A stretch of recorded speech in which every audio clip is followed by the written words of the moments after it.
No one likes being lied to. Makes you sad. It's why when wrestling stipulations aren't lived up to, you feel like the wool has been pulled over your eyes. That dude said he was going to leave the company if he lost, and now he's back, for goodness sake. It has happened forever though, and it did again over the last 12 months, so now is the time to get some closure. I'm Simon from What Culture. Please do hit that subscribe button, and this is the 10 biggest promises WWE broke in 2020. Number 10, the removal of Karl Anderson and Luke Gallows. What a story this was. Nobody could blame Gallows and Anderson for re-signing with WWE when they did, because the money on the table was a small fortune. Done to keep the Good Brothers away from AEW, this was actually a shrewd move by WWE, because as it turned out, the plan for the first Dynamite was for the club to turn on the Elite and spark the first proper rival in the territory. Obviously, that never happened. What did was during Black Wednesday, Gallows and Anderson were let go from the company, which sucked. Nobody wanted that, but the real kicker was that during their contract negotiations, Luke and Karl had been told they'd always have a home in WWE, because WWE is always going to be there. I'm going to guess it must have been a very loose interpretation of that phrase. So in short, the former tag champions had banked on their future being in WWE before WWE was stripped away from them, even though WWE said there'd be no stripping. This is no fun. Number 9, the Bray Wyatt conundrum. When the new Bray Wyatt finally arrived in the Firefly Funhouse, he didn't waste any time. In fact, he got a chainsaw and a cardboard cutout of his old persona and took his head off. The symbolism was clear, and this was a way to kill off the Eater of Worlds and move forward. Wyatt even said that in his weakest moments he would never turn to that guy again, and he even walked to the ring with this guy's head as a lantern. Then fast forward to that swamp match, and he was back. Of course. Now I can't lie, I did get a kick out of this, but it did raise a few eyebrows, and I get why. You want to believe in this stuff, and when the rug gets pulled from out underneath you, the tears do come. Number 8, Rhea Ripley, and making sense. Let us go back in time to December 2019. Rhea Ripley was the biggest and most exciting thing in NXT. She had momentum and the fans behind her, and everything seemed to suggest she was going to have a breakout year. It didn't really happen. Instead, when WrestleMania 36 rolled around, she was placed against Charlotte Flair in a match she had to win. A victory wouldn't have done much for Charlotte, but it would have been a huge scalp for Ripley and told the entire audience this is someone you have to watch. So naturally, the Queen won. This wouldn't have been too bad if Triple H hadn't come out afterwards and reacted to the criticism, saying the crowd should wait for the story to play out. So we waited and we waited and we waited, and what did we get? Flair vanished, and Rhea never got her win or title back.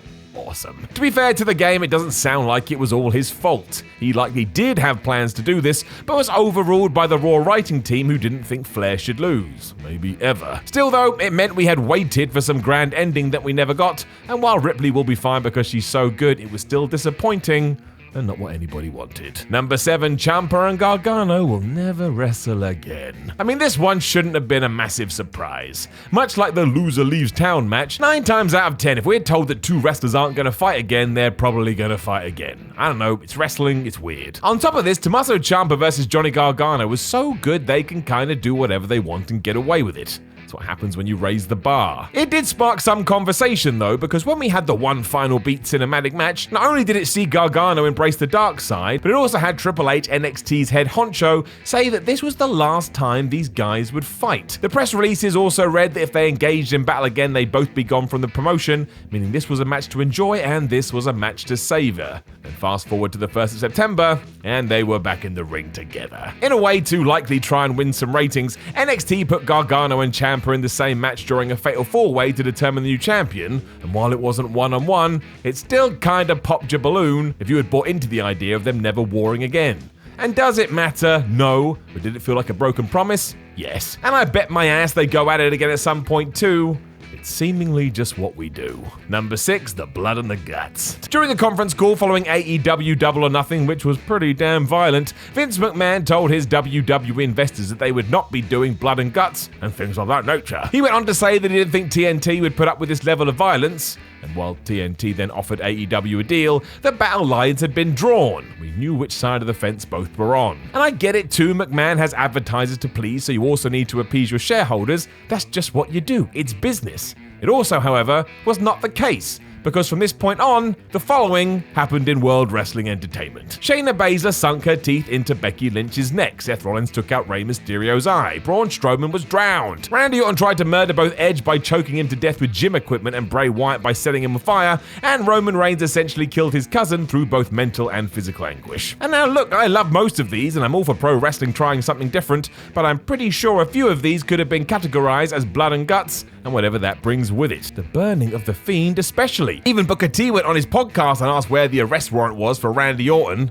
What a crazy mad year it's been. Number 5, the tag division. The Revival, now known as FTR, asked for their WWE release throughout 2019 because they didn't believe the company was ever going to treat tag team wrestling in the same vein as they did the singles division. One of the reasons they stopped this for a while though is because WWE had said that casting a spotlight onto duos matches was a priority, and it was right around the corner.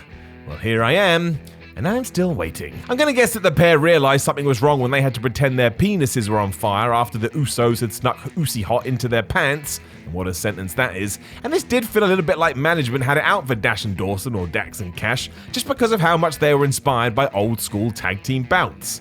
It was strange. As we know, Vince McMahon just doesn't seem to be all too fond of it, so even if it was Triple H who made such promises, he was likely out of luck on this one. If the main boss says no, then there's nowhere else you can go. And let's face it too, the game probably is a fan of the tag leagues. He was in flipping D-Generation X. But much like 2019 and 2018 and 2017 and 2016 and so on and so forth, I just don't think you're ever going to get the kind of respect in WWE that we all want for the tag team division. So if they say it again, maybe just ignore it. Number 4, the whole concept of the Survivor Series. This one gets me every damn year because I'm an idiot. You know the tagline though. The Survivor Series is one night per year that competitors from Raw and SmackDown engage in head-to-head competition. Yeah, right, my ass. We could go throughout 2020 and highlight where else this has happened, but also, the draft happens mere weeks before the pay-per-view, meaning it holds even less weight. Why would AJ Styles care if Raw wins or loses when he's been fighting for SmackDown for the last 12 months? It is bonkers. Furthermore, the likes of Cesaro and Shinsuke Nakamura straight up appeared on Monday nights to confront the Street Profits as the year chugged along, and we even had that quarterly brand-to-brand invitational for a while. I don't get how WWE thinks they can say this and nobody will notice, although yes, to be fair, I am a massive nerd and a stupid geek. Number 3, being in the weeds. Let's once again turn the clock back a little to when in 2019, Vince McMahon announced that he had hired Eric Bischoff and Paul Heyman as executive directors of Raw and SmackDown. It was a bold move, it made some noises, but it also saw McMahon tell investors that he personally can't be in the weeds any longer, or in other words, he was going to take a step back from creative. Stevie Wonder could have seen that this was not going to happen, hence why he never really stopped after he said it. Vinnie Mac oversaw everything, which included what went down at Hell in a Cell that year, and then this continued into 2020 by getting rid of both Heyman and Bischoff and turning Lars Sullivan into some dirt-eating abused child. I don't know, it happened and then it just went away. It's not like this is the first time it had gone down like this either. You can go back to the 90s when Cowboy Bill Watts was brought in under the same manner, and he barely lasted a month.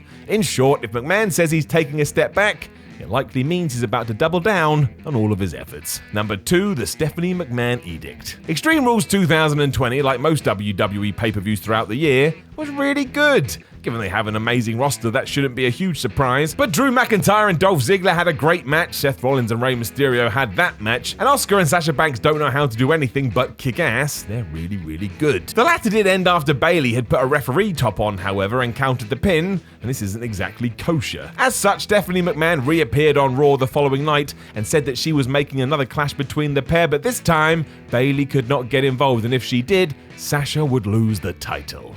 Nice. Now, WWE didn't want this to be the case, so why they booked themselves into this corner, I do not know. It meant they had to find a way to get out of this, so instead, Bales distracted Asuka and lured her backstage by beating up her best friend Kairi Sane.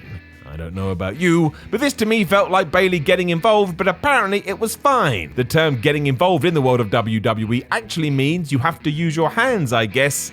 But look, when all was said and done, there's a little much. Number 1, the greatest wrestling match ever. This was just unfair. Even though they had no fans, WWE told Edge and Randy Orton that the tagline for their Backlash clash was going to be the greatest wrestling match ever. Like, what were they meant to do? And I don't doubt that the pair aren't talented enough to give that a go, but it was never gonna happen without people going crazy in the stands. That's just how this stuff works. To their credit, the pair did smash it. It was undoubtedly one of WWE's highlights throughout the year, and both the Viper and the Rated R Superstar built the whole whole thing wonderfully, but it still took place in an empty performance center. Imagine The Rock and Hulk Hogan in the same setting, it just doesn't happen. And of course, this line was just promotional with the hope of sucking people in, and it likely did, but if you wanted to take it at face value, a question mark should have been put at the end of it, followed by the word no. I do hope that Edge and Orton get to do this again in front of human eyes, however. I really do think they have something even better in them, and that's saying something, because they've been pretty good already. Know of any other promises that WWE broke in 2020? Make sure you let us know in the comments below, and don't forget to like, share, and subscribe. Then head over to WhatCulture.com and read yourself some articles. Follow What Culture on Twitter, What Culture WWE, and watch more videos here on What Culture Wrestling. I promise you'll be entertained. My name is Simon from What Culture. Thank you very much for giving me your time, and I will talk to you